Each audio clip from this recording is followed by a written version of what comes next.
Welcome to Staffing the Evolving PUC Workforce, exploring recruitment, retention, and alternative tactics. I'm Dominic Liberatore with NARUC CPI. Also, as you just heard, as my colleague that just reminded me I was on mute, Ashton Rafferty, Senior Technical Officer with CPI. First off, what is NARUC? We are the National Association of Regulatory Utility Commissioners, founded in 1889. Our members, many of you on the line, are state regulatory commissioners in all 50 states. We have PUC and FCC commissioners who are also members, and our members regulate electricity, natural gas, telecom, and water utilities. Our department, we have a great website. I encourage you to check it out. We have a bunch of new stuff on there now, www.naruc.org/CPI-1. We're a grant-funded team. We provide technical assistance to members. We essentially identify emerging challenges and connect state commissions with expertise and challenges. We build relationships and deliver trainings. A lot of them can be found on that website that I just mentioned. And we have 4 topical areas, which you'll see there to choose from. I will now be handing off to our moderator, David Alexander, legal counsel to the chairman, the Pennsylvania Public Utility Commission, and chair of NARUC staff subcommittee on critical infrastructure. David, please take it away. Thank you, Dominic, and welcome everyone. Good afternoon, or for our friends in Hawaii, and I know there's a few from there, good morning. Again, I want to welcome everybody to the Staffing the Evolving PUC Workforce, exploring recruitment, retention, and alternative tactics. I believe we're going to have a very good dialogue today regarding this topic. We have 3 very good speakers. Our first speaker is Ms. Brandy Martin. I'll take the opportunity, I'll introduce everybody, just to let everybody understand what's going on. They'll have a few minutes to talk about the subject matter. Each speaker will be allowed at that time, and then we'll begin our Q&A. At the end of the Q&A, we will open it up for further questions from the audience. So just sit back, listen, and enjoy, and be ready to engage in this dialogue. But first off, like I said, is Ms. Brandy Martin. Brandy is the State, Local, Tribal, and Territorial Program Manager at the Department of Energy's Office Cybersecurity, Energy Security, and Emergency Response, or CSER. CSER's SLTT program works closely with NARUC to support public utility commissions and provide resources to PUCs around cybersecurity, workforce development, and other relevant topics. So, Brandy, take it away.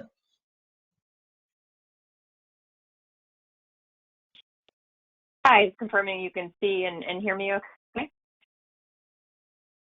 Great. So thanks for having me for this discussion.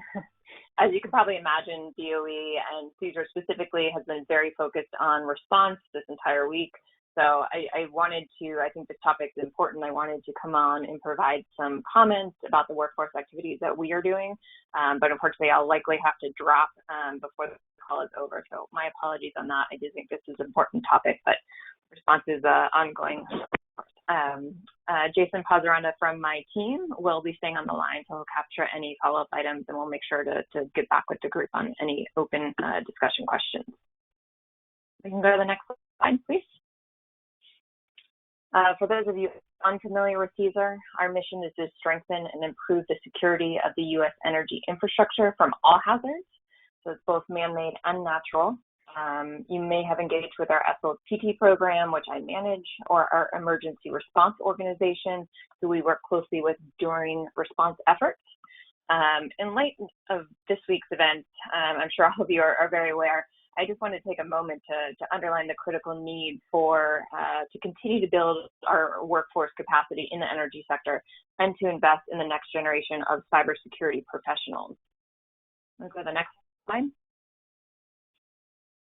And I really wanted to emphasize the value and the necessity of partnerships and continued coordination. So at DOE and at CSER, we believe the best way to address cyber and physical threats to the nation's infrastructure is through strong collaborative partnerships with a broad array of stakeholders. So that includes all level of governments, right? State, local, tribal, territory, as well as private industry. Energy is really complex. Keeping our critical energy infrastructure safe is a 24/7 job, 365, right? All year round, all the time.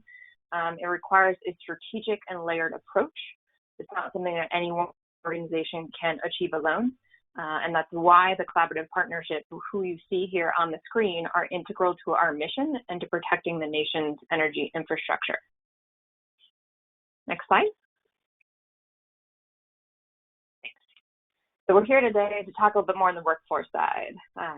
Energy is a fast-growing sector. That report that you see a screenshot of, the 2020 U.S. Energy and Employment Record, noted that over 900,000 new energy jobs were created between 2015 and 2019.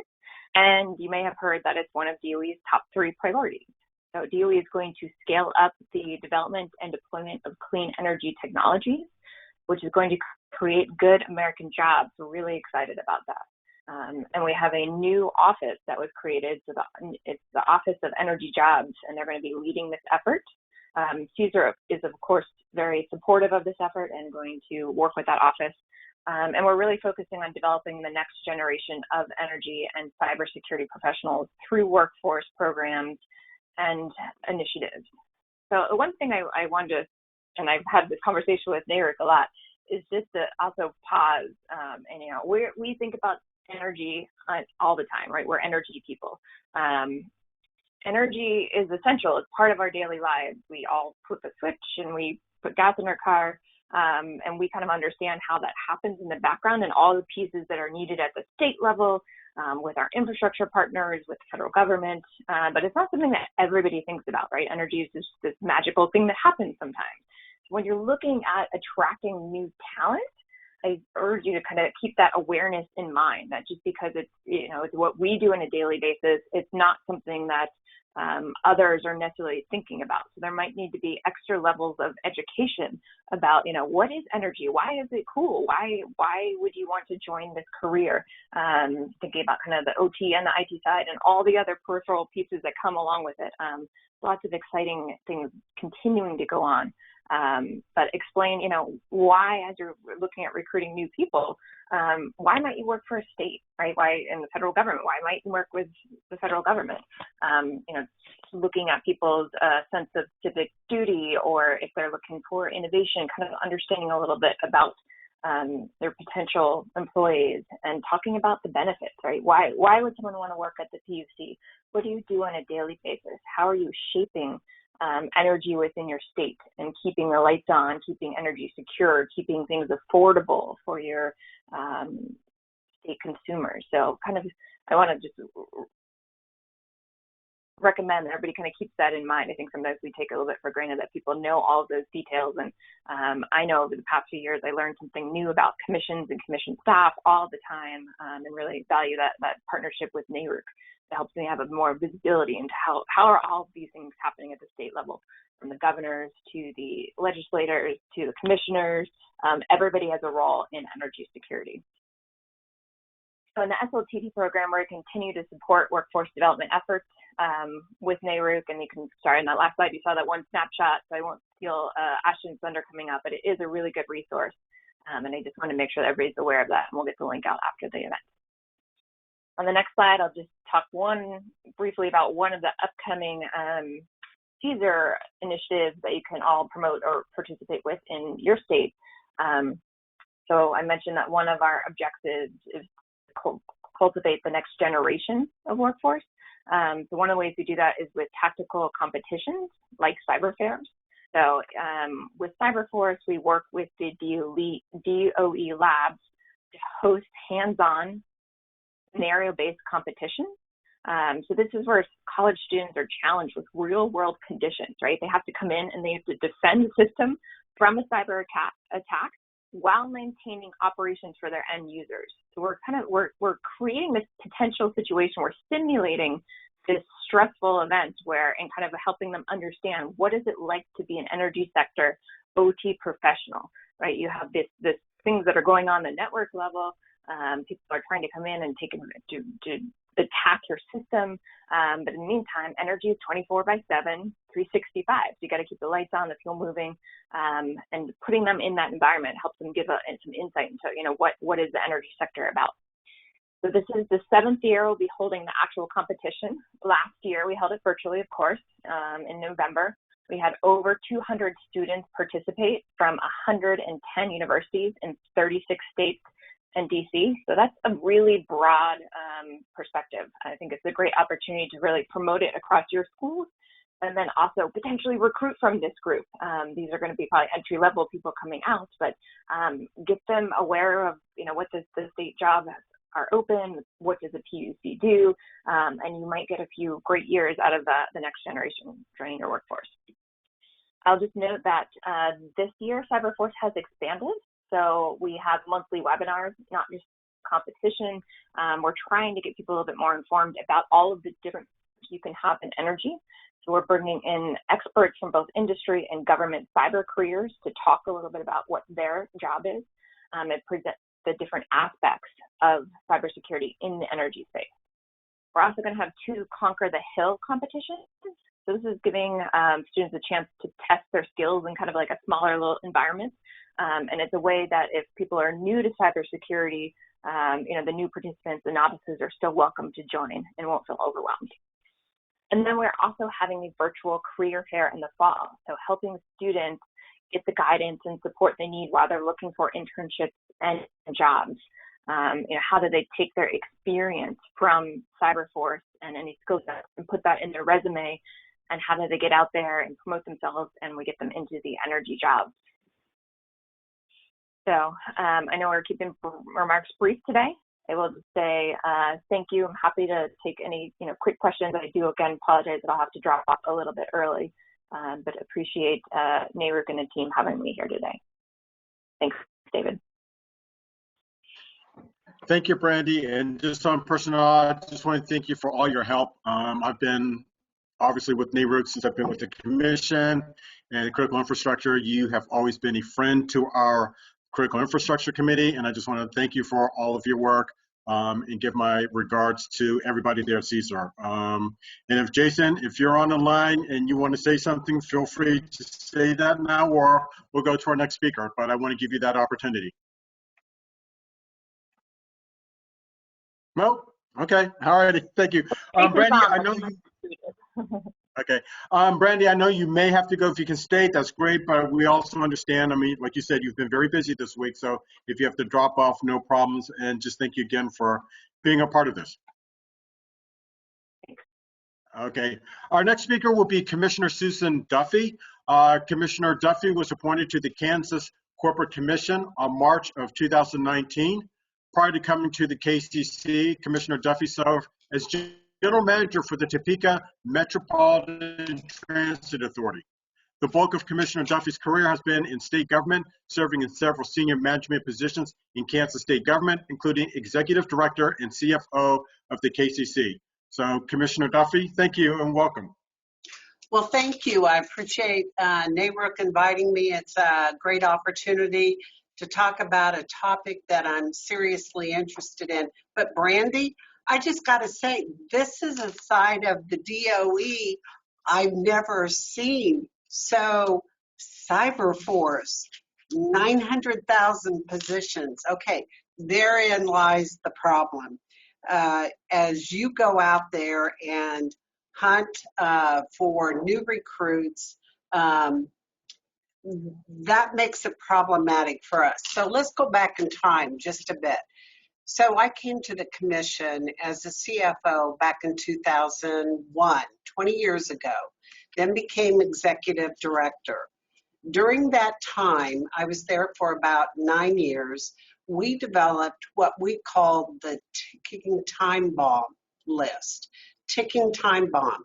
And what that was employees that could retire from state service. They had their 85 points and that they could retire at any time. Our concern was that they would. And we knew how difficult it was to recruit folks into state government and the Kansas Corporation Commission. We were needing attorneys, engineers, accountants, economists. So very much niche areas and looking for folks with experience. Well, unfortunately, in the state of Kansas, our competition was not necessarily other state agencies. It was the utilities themselves. A lot of times we would get somebody here, and it takes about, in my opinion, and our director of utilities, about 3 years before they're really fully functioning, understanding utility theory, really adding value to the subjects at hand. And we would have them during that time, train them up, and then the utility would snatch them away with a lot higher salaries. And while our utility folks, they are not civil service employees, they are unclassified employees, and that was done so that we could pay them more money than the standard civil servant, because we knew how important and how valuable our staff was. We're only, as a PUC, as a commission, and as a commissioner, we're only as good as our staff. And it was really important to find good quality people who could present material to us and really examine the issues that were coming in through the utilities. So as this retirement issue was looming when the 2008 recession occurred, a lot of 401ks were pretty much wiped out, and a lot of these folks who had planned on retiring were, unfortunately, they had to stay several years longer to help make up the difference in their retirement. We were a beneficiary of that. But now, here we are. I'm back as a commissioner. It's the same issue. We still have the ticking time bomb list, and it's grown. And our baby boomers, they're going to be walking out the door. And how we are able to fill those, I think, has become more difficult for just the reasons Brandy was talking about. There's been an explosion of need at the utility level and at other different consulting firms for folks with skills that we need. Let's just take engineers. Very difficult to find an engineer. And one that's got an area of expertise that would add value to the subjects that we need. So what we've had to do, and we've done, I think, successfully, is have a stable of consultants that we have on retainer. They're only paid when they're used. In fact, the RFP is out right now. We're very specific on what we need and the skill and the expertise of what we're looking for.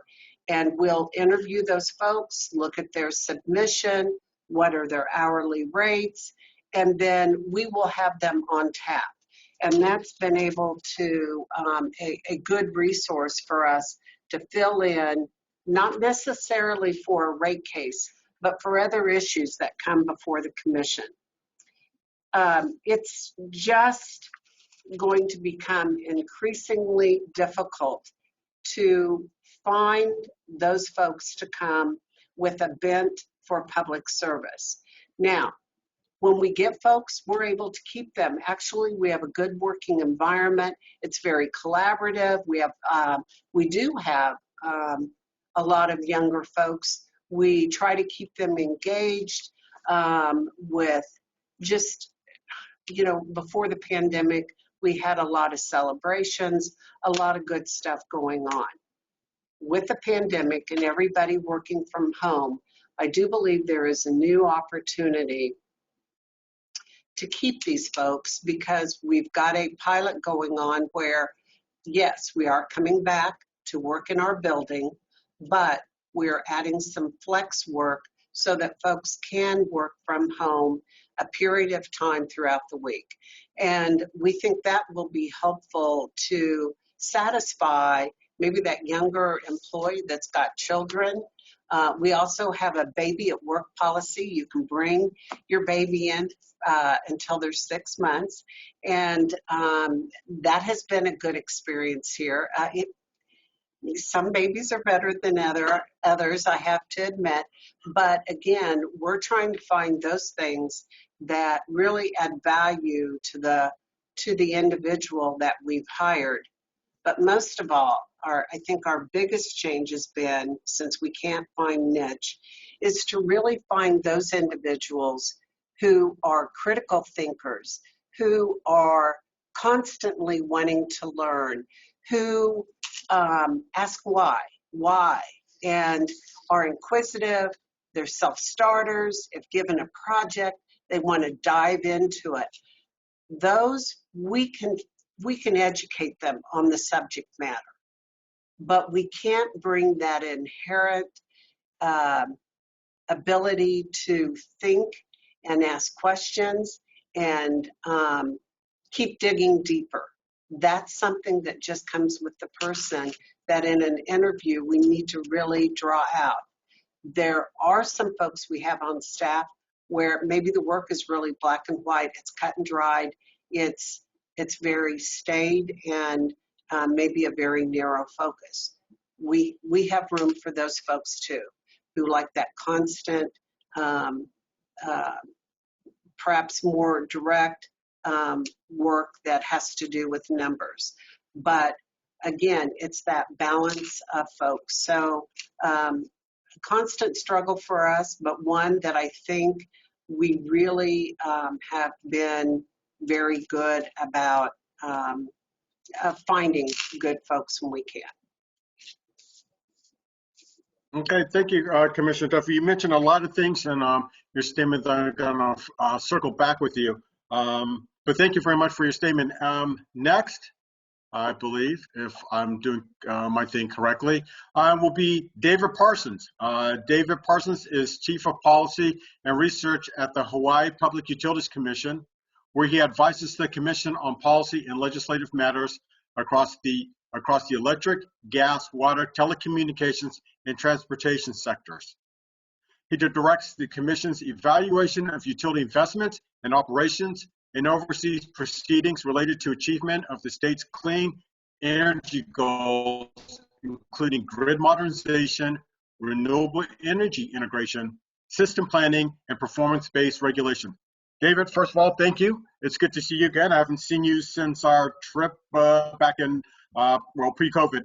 So it's good to see you, and I'll let you take it away. Great, thank you very much, and thank you very much for the opportunity to be here. Good afternoon, everybody. I was listening to Commissioner Duffy, and that's sounds very similar to our experience here, and I imagine the experience of folks at many commissions, excuse me, around the country. And it's been our experience for as long as I've been at the commission. We're a relatively small organization. I think we have about 60 on our staff. That may be medium size actually as some commissions go, but split between administrative and other professional staff. But we've been expanding quite a bit over the last 5 years or so. In 2014, the legislature here recognized the growing workload and responsibility that the PUC has, and they passed a bill to reorganize the commission and expand some of the commission's potential staffing resources.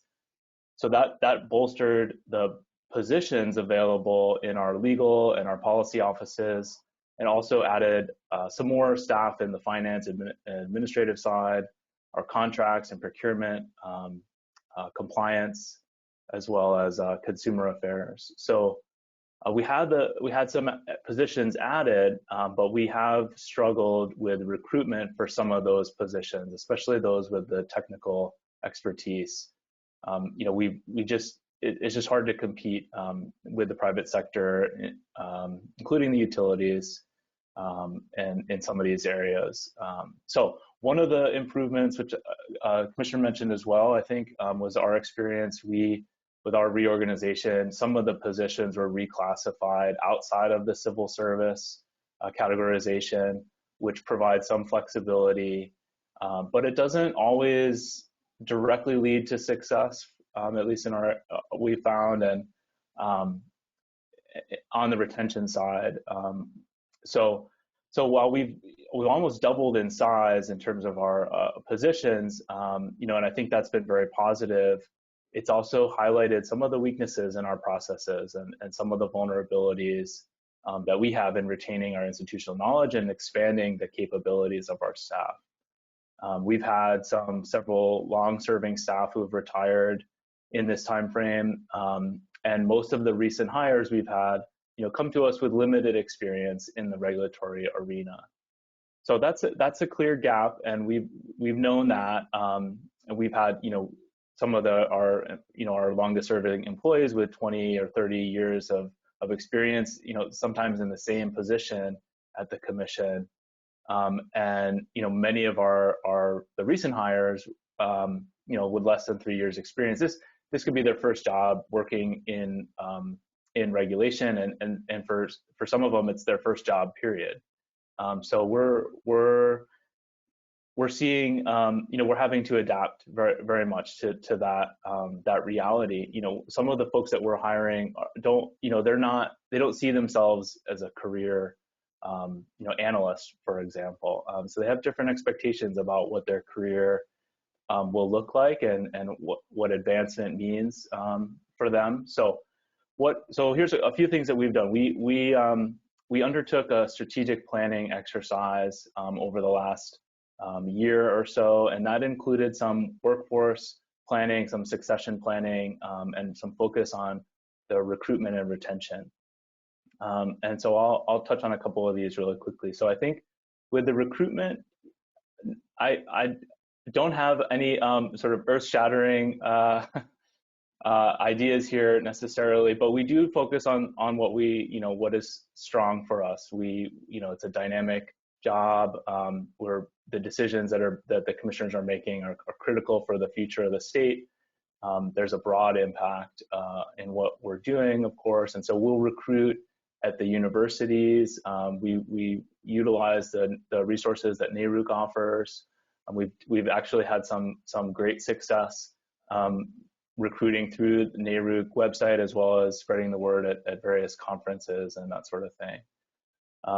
And I would definitely second what Commissioner just mentioned about focusing on, not necessarily trying to get people that are, have this sort of deep expertise in a single area, but trying to get people who can communicate effectively, are critical thinkers, and are motivated to dig into these issues. And then build from there. So that's where the training comes in. So we need to get the new hires up to speed as quickly as possible. There's a steep learning curve, but to really maximize their contributions, even if they decide they want to move on after a few years, we try to get them up to speed quickly so that they will contribute while they are with the commission. And we continue that investment in professional development throughout their time at the commission. It's really essential, I think, to building an effective team. There's just a lot that's changing, a lot to learn. We also do have a focus on the flexibility and the work-life balance. We do ask a lot of the staff, so we try to be as flexible as we can with hours, with the remote work. Recognizing the circumstances that everybody's in, it can be quite different. We've also tried to create opportunities for the staff to connect with each other informally and not necessarily related to work. And I think, those have been really well received.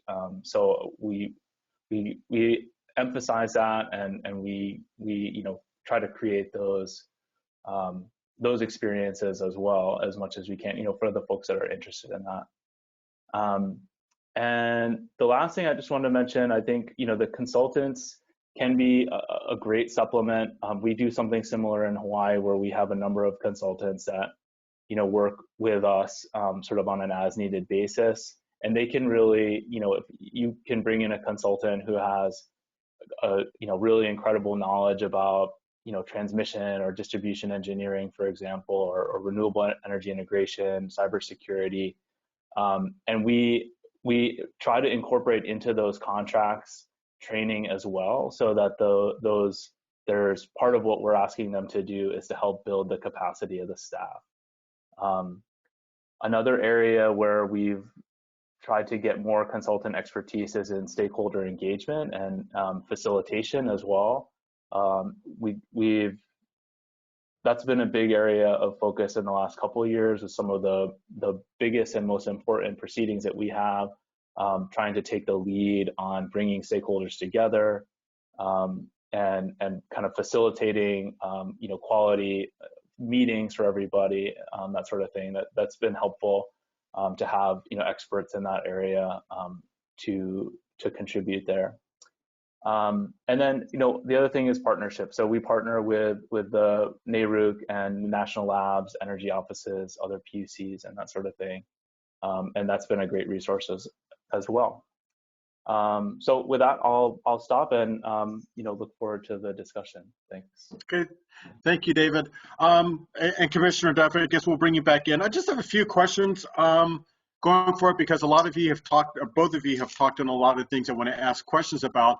But one of the things I want to talk about briefly with the two of you is, let's face it, about 20 years ago, 2000, we really weren't talking about cybersecurity for the most part, and we really weren't talking about, say, climate change or severe weather phenomenon that's taking place.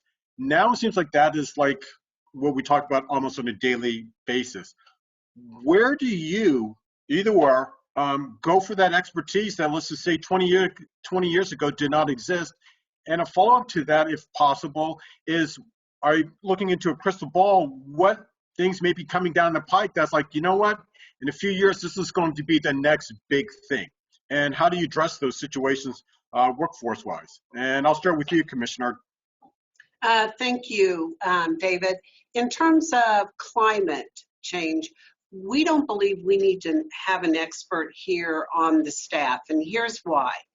There's a lot of information, good information out there by a lot of organizations. We don't need somebody here studying that. We just need to make sure that we have access to it. Also, the state of Kansas has a climatologist. Mary Knapp has been on board for a long time. She understands Kansas. She understands drought situations for us and what it's going to mean for our farmers who may have to change what they're growing, or their growing season is changing. So that's one area we don't believe we need expertise on staff. In terms of cybersecurity, we can't recruit somebody, and I don't know that we necessarily need somebody here, as we have a fusion center that is well respected, considered to be one of the top in the nation, and it's located just, several miles from us, and we have experts there that deal with cybersecurity issues. Also, I think our job is to ensure that the utilities are doing their due diligence, and we take advantage of NARUC's manual on this. And but I don't know that we need to exactly have somebody here. Plus, since there's like 900,000 vacancies right now, I don't think we're going to get somebody in Topeka, Kansas. So, David, I just don't see that. I think more importantly, we need to be on the front end of cybersecurity, like we're doing a tabletop in connection with Missouri, with one of our utilities. And then if there is a problem, we need to be on the back end to say, what happened? What went wrong? And we need that. We've met with the Fusion Center staff. They know who we are. We know who they are. We've got a couple of staff that have the ability to walk in with their pass at the door. So I think it's an evolving issue, and it's one that is in the front of our minds, but not necessarily with a cybersecurity expert per se. We've got a couple of staff who have extreme knowledge, and they are used on events down at the Fusion Center. So yeah, this is a new area that I don't know. What do you find these high school kids? I don't know. You know, that's what happened the other day. I think really did highlight, though, for NARUC and for all of us, that it's not if. I don't believe it's if. It's when.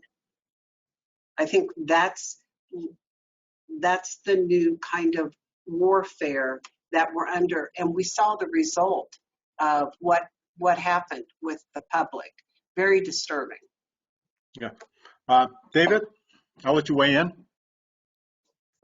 Sure. Yeah, I think you know, our staff isn't necessarily large enough to have someone that's dedicated on some of these emerging issues. But one thing that we've tried to do is you know, make sure that we're carving out time and asking, you know, tasking certain people to develop some expertise in some of the methods here, or you know, some of the issues here, and then helping to share that internally with the rest of the group. So we'll set up sort of like brown bag type, you know, virtual, you know, these days, of course, but you know, lunches where folks can share what some of the research that they've done with other people.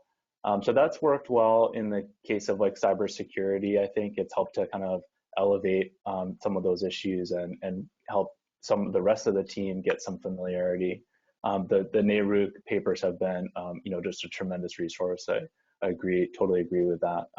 It's a very difficult issue for commissions, I think, to really effectively manage there. But so far, I think we've had some success with letting people dig into it on their own, and then bring that back. We've also had that come up with greenhouse gas emissions analysis. That's an area that is emerging for us in Hawaii due to some state laws that we have here related to that. But again, not trying to necessarily become experts in how to do the analysis, but at least be familiar with the method, so that when we see it coming in the filings, we're able to assess, you know, how, you know, whether it's quality work or if there are weaknesses, that sort of thing. But definitely relying on stakeholders to bring their expertise to the commission. Another big area that's sort of emerging, I think, is related to the community impacts related to renewable energy projects. And so that's something where we're getting more into that. It's becoming more of an issue that's being raised with us. And so we're trying to figure out where the commission you know, can land with that. But I agree with, you know, what Commissioner Duffy mentioned about, you know, we do rely on the stakeholders to bring their expertise to the commission, and then we're focused on developing the capabilities of the commission to evaluate those materials. Okay, thank you. Both of you, I want to follow up on something that both of you have mentioned regarding retention of employees, which is very important. I know, Commissioner Duffy, you talked about some of the things going on in Kansas, you know, about the ticking time bomb, and I'm sure it affects a lot of state commissions out there. Can both of you elaborate a little bit more on retention, given the fact that you have such a wide disparity of employees? I mean, you have boomers, you have Gen Xers, Gen Zs, millennials, and each of them are looking differently. I mean, boomers may go like, look, as long as I have a good pension and a decent pay, I'm fine, versus, you know, another generation may go like, well, what you suggested, Commissioner Duffy, is like, look, if I can bring my baby in, that'll be fine. Or maybe, you know, can I bring my dog in on Wednesdays or something like that? I mean, can you talk a little bit about the creativity that is going to be needed or is being used now to retain good people? David, that is just right on track. We've got to become more creative. And you're right, we're dealing with multiple generations here. And as we look at folks who are going out the door, in the past, we had a couple of employees that we referred to as the Bell Boys. They came from the telecom industry. They came from Ma Bell. They came back and they came to work for us. Or maybe our employees retire and decide they're not happy and they want to come back and work in some capacity. We've got an opportunity for them. We want them to reach back out to us, and that is work. Maybe they want to just continue to work for several years, but not with the pressure of a full-time job. We get that. With our young folks, it's a completely different need, I think, where when I went to work, you went to work and it was heads down, get it done. You stayed there for however long, and it really was, in my day as a woman, put the kids to bed, go back to work, or get up at 2 in the morning, go into work and get your job done, go back, get the kids up, get them to school. I did that all the time. That was just part of the environment. Now I don't know that you see that. So we've got to really have that life-work balance and make sure that they understand here we really do focus on that as a retention tool. Yeah, we want you to work hard and get your job done, but I think it's a little bit different than in some private entities, and we're able to offer that balance, and we're going to have to be more creative about flex work, or like right now, collaboration, Tuesday, Wednesday, Thursday in the office, Monday, Friday, you're working from home. And so we've given them the tools to take home, their laptops, whatever. We still want work product, but maybe that's their quiet time to research, to write, to analyze. So I think we're going to have to be very creative and open to ideas. Okay. David? Yeah, that it's a great it's a challenge definitely to deal with, but I think what's been mentioned is right. I think the other thing, I mean, I said before about trying to create opportunities for connection and to strengthen informal and not necessarily work-related connections among the staff. I think that's appreciated. For some people, it's not something for everybody, but those opportunities I think are helpful. The other thing that I wanted to mention, this is a bit more challenging, but I think for some of the younger employees, I mentioned before the career advancement question, and I think looking at the structure of the organization, I mean, it can be very difficult if the organization is small, but trying to build into the structure and into the kind of the position descriptions and that sort of thing, how and communicating effectively to the staff how they can advance their career within the organization, and not just be stuck with economist whatever.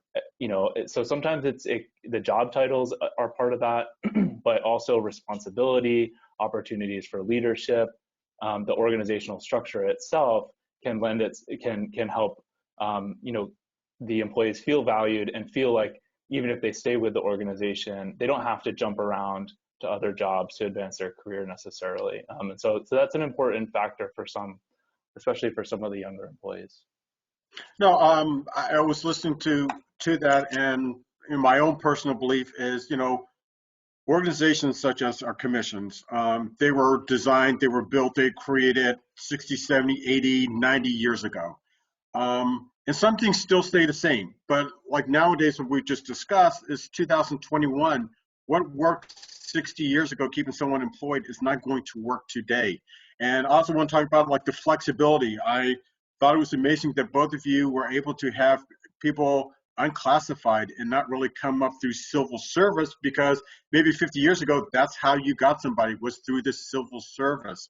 So if you could talk just a little bit more, I mean, do you think more should be done regarding that, or you have the right balance, or is there something other tweaking that you think can be done to keep employees, retain employees, something along that line that you within your own commission has control of versus, some statewide policy?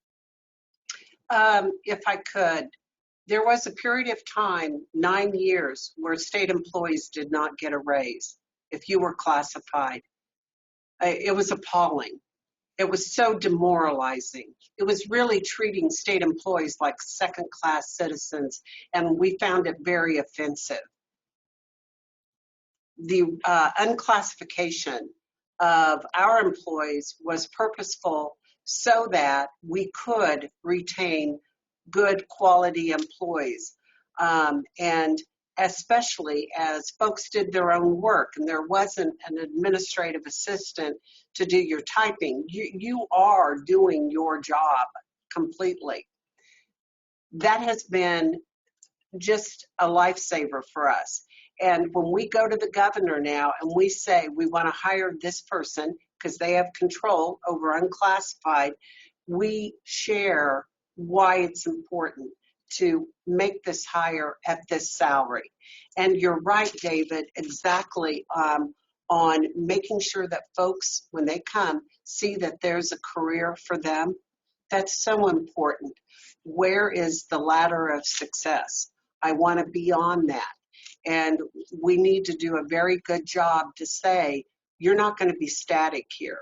We want to use all of your skills, leadership skills, management skills. We want to use them all. So while we may educate you on a certain topic, we want those other skills to really boost you through the organization. To lose folks to another agency would be really hurtful to us because that means they're staying in state government, but they're not happy here. To lose them to a utility is expected because we cannot, even though we're unclassified, compete with the pay that they offer. I will say this, I'm so glad to see so many women in the workforce. It has changed. And I do think that dynamic has been really life-changing for this agency as a whole. And I think we've done a good job to recruit. We don't have a lot of diversity. We need to do better on that. But we've been able to bring in a lot of young women. And I think that's changed the dynamics of this agency that I've seen in the last decade. David, any follow-ups? I'll just say, I mean, I agree. It's a challenge with the restrictions with the civil service, and I think it's also challenging for us to transition away from that. There's a lot of complicated issues there, and a lot of stakeholders that we need to work with as we try to find the right balance and the right mix for the kind of work that we need to do. And one of the things right now that's challenging, I think we have a situation where there's a number of employees that are part of the civil service still, and their jobs are, and then a number of employees that are not. And so there is a difference in how those employees are treated right now in the organization just based on their classification. So it's something that we've got to wrestle with, but we do need more flexibility, and we do than is allowed with the civil service classifications. And so it is something that we've utilized and been fortunate to have that opportunity to get different kinds of skills and different kinds of employees in the mix. David, could I add one thing? As we're hiring a lot of young folks right out of college, I really do believe we've got a university in the city of Topeka. It's the last municipal university, Washburn University. A lot of good kids come out of there, accounting skills, economists, that sort of thing. I've really tried to tie, for example, the university business department with New Mexico State University, so that those kids can take advantage of those classes that New Mexico State University puts on related to utilities, and give them some experience in taking classes that are specifically utility related, you know, whether it's class cost of service or whatever, they get exposure. I have not been successful, and I do think that's something NARUC ought to help us make connections with universities in every state to offer class-specific instruction, so that these kids put that on their resume. Hey, I've had Utility 101 and depreciation 202, whatever it is. So they come to us with an element of skill that they can move right in and not be just at that entry level. It would be, I think, a game changer for us as a PUC. Okay. I took notes, so I put it down. So, you know, maybe I'm sure there'll be discussion about this, hopefully at our July meeting out in Denver. I know, you know, we only have about another like 5-10 minutes. Although I do want to ask like one final question. Given the size of your respective commission, and I, to be quite honest with you, I don't know how many employees that you have in it. Do you think that is the right size for your state, or do you think it should be larger and you wouldn't have to have consultants, or how it's working right now works best for you? I believe we're at a good size. We're smaller than when I was here before, but I believe that we've been able to add on some niche consulting to help us in areas. The problem is, for example, like engineers, we had a lot more when I was here before. We're just not able to attract them, so we're having to add those consultant services on. 65%, I think, of our budget is salaries and wages, and that does not include the consultants, and they are a very large part of our budget and a very necessary part, and we have to share with the legislature who we're consulting with and provide that each year. So they want to know who we have in tow. Okay. David?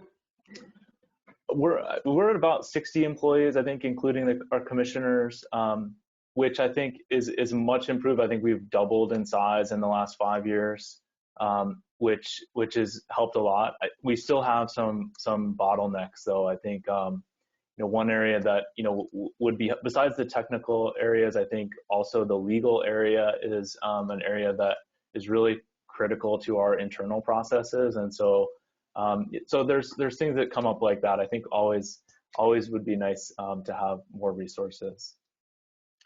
I'll say this, and then we can turn it over to the audience.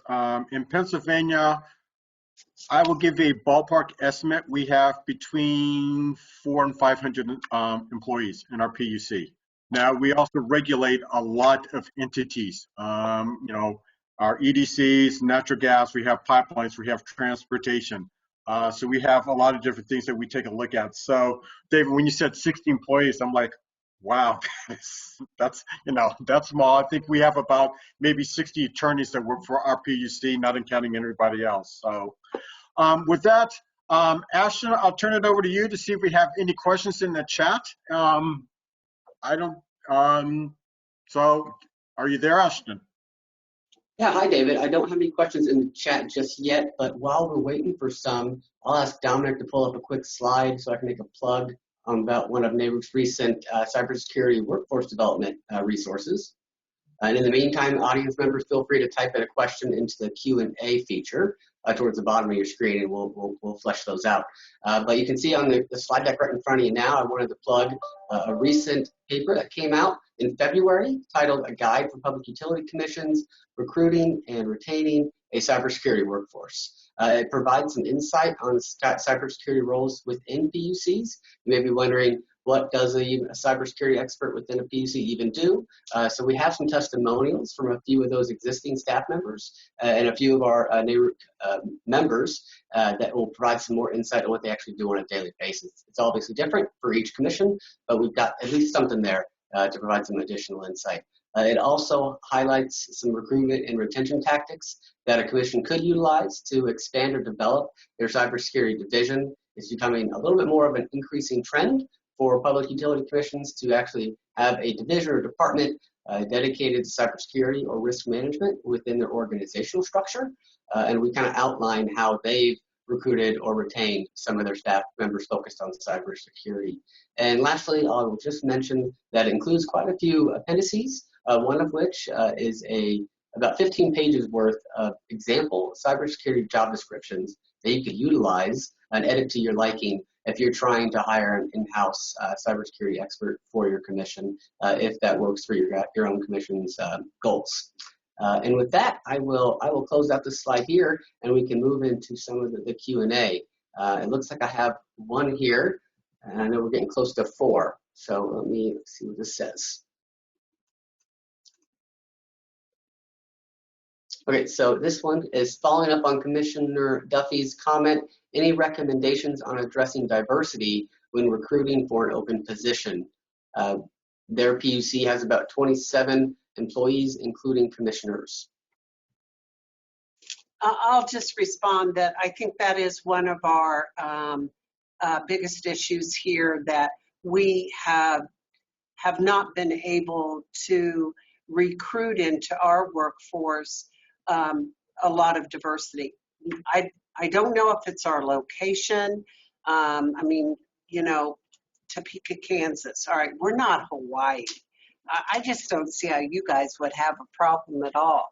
But it is an issue, and one that we're fully aware that we're not where we want to be. And so I think we're reaching out beyond our normal recruiting areas and trying to tap in to some colleges that typically we wouldn't reach out to, but it's extremely difficult, and it's not a good look for the commission, to be honest. Okay, Ashton, any other questions? Not at the moment. Okay, well, look, this is what I'll do. We're getting close to the time. I know Commissioner Duffy, you have a meeting to go to. So with the last minute or so, I'll give each of our panelists, Commissioner Duffy and David Parsons, 30 seconds for any closing statement you'd like to make. Yes, our employees are our most important resource. We know that. Without them, the quality that we have really will affect commission decisions. And so it's incumbent upon us to spend considerable time working this issue as a commissioner, supporting our administration that deals with this every day, talking to our employees, getting those ideas of what can we do better? How can we make this the best environment in which to work? But I also believe that ongoing education and making sure they know career opportunities are available to them right here is extremely valuable and important. One other thing, while we've been away, we've lost that seeing each other in the hallway, that collaboration, and that's so important to get folks back in and get that restored. There is nothing like meeting with each other face to face and having that communication. David, any closing statement? I'll just add, I think, you know, one of the most important things is adaptability and flexibility, right? And just making sure that it's not the old way where, you know, this is just the job and here it is and thank you very much. It's now, you know, it's our job, you know, as the managers and leaders of the organization to really figure out what works for everybody in the organization, and be willing to make adjustments and sometimes a little bit outside your comfort zone too. And I think that goes a long way to fostering the right kind of community within the organization and really building a more effective organization for what we're trying to do. Okay, thank you both. Thank you, Brandy, if you're still on the line, for participating in this. I will turn it over to Dominic. I know he has a couple of things he'd like to mention. But on behalf of everybody on this panel, I want to thank each and every one of you for attending. We hope it was informative and beneficial. And with that, I'll turn it over to Dominic. Great. Thank you, panelists. Thanks, everyone. I just wanted to make an announcement on the next 2 innovation webinars. We will have June 17th, Balancing the Clean Grid, Reliability, and Renewable Energy. We will have a great lineup for you. Also a speaker from ERCOT on that one. And then virtual power plants in the 20s, moving from theory to practice on July 8th. You can go at the website below, the Innovation Webinars website that you see there. You can also find it through Emerging Issues on our main site and register for those. And with that, thank you all for joining us, and I will see you next time. All right. Thank you, everyone.